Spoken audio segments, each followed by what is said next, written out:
What's up guys, this is Andrew and today we're going to be going over how to install the 3 Raptor lights on your 1st Gen Tundra TRD Pro grill from Trail Runner Customs. Also, if you missed our installation videos for the 1st Gen Tundra grills, those videos are on our channel. So as far as components go for installing and wiring the lights, we have included with the product a nice little fuse tap, add a fuse here, whatever you want to call it. This thing basically plugs into a fuse spot and provides power to the lights. We also have a fuse to put in the add a fuse, and then a little ring terminal to ground the wire. In this video, we're going to go over exactly where these pieces go and how they work. The first step in installing your amber lights is figuring out exactly where you want to put them. Now all you have to do is pick out a full hexagon shape, and what you want to do is take the wiring end of the amber lights, slide it through the hexagon, and then you can push down on the clips on the light and it should snap right into place, as you can see in the video.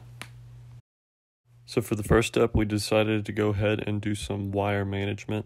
Now what you're seeing in the video is we are basically pushing the wires through the bottom little metal cross pieces on the bottom of the hood. And what this does is it kind of keeps everything tight against the hood, which prevents the wires from hanging down in the engine bay. It also just kind of cleans everything up and keeps it out of the way for wiring and working on the lights.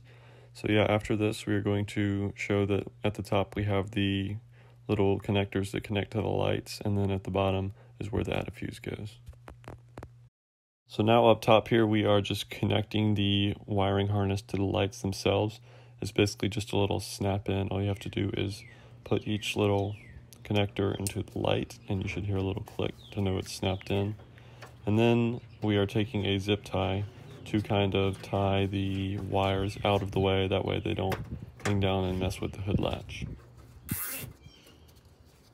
So just a little look at what we have wired so far. We have the wiring harness connected to the lights, runs really close to the grill. As you can see right there, there's the zip tied little piece.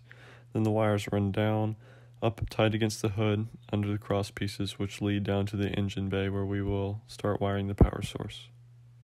So now we have to find a way to put the wire into the inside of the vehicle. This can be done through going through the rubber seal on the very right hand side of the engine bay. For this Tundra, there was already a wire running through the rubber seal, so we just used that same hole and doubled up the wire and pushed it right through. Going to the inside of the vehicle, this is up under the steering wheel by the left of the pedals. We found the wire, we can just pull it through and create some slack to wire it up to the fuse box. Again, this is the red wire that goes on the inside of the vehicle. So back on the outside of the truck, we are now taking the black wire and attaching the little blue ring terminal to it. What we're doing is we're taking the copper part of the wire, putting it inside the ring terminal, and then using like a little pair of pliers or some wire crimpers to press it down on the wire, which allows for a good ground connection. So now we're taking our socket wrench and unscrewing the ground bolt on the very right side of the engine bay. This is screwed right into the frame. So you just take off the bolt, grab your ring terminal, and then put the bolt through the middle of the ring terminal and then tighten it back up, and that will successfully ground your circuit.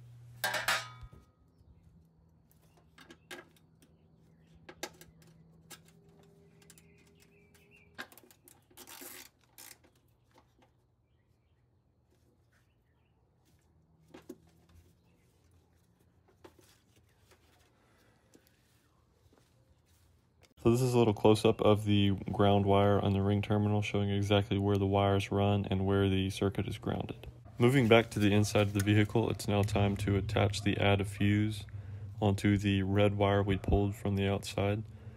Again, this is just as simple as sliding the copper piece into the circuit and then crimping it down with a pair of wire crimpers or pliers. It also might be smart to put some electrical tape on that connection just to make it that much stronger.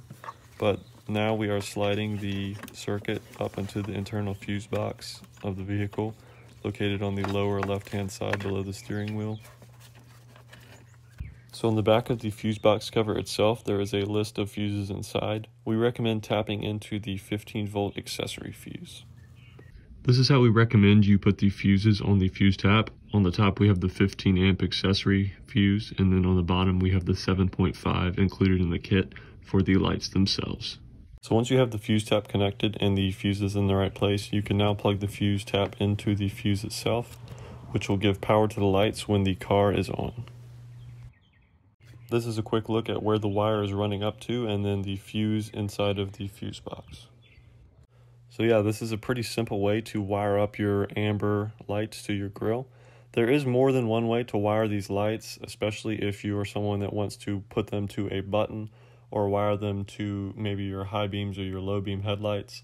But this is overall just a very simple plug and play way to get them to power on with the start of your vehicle.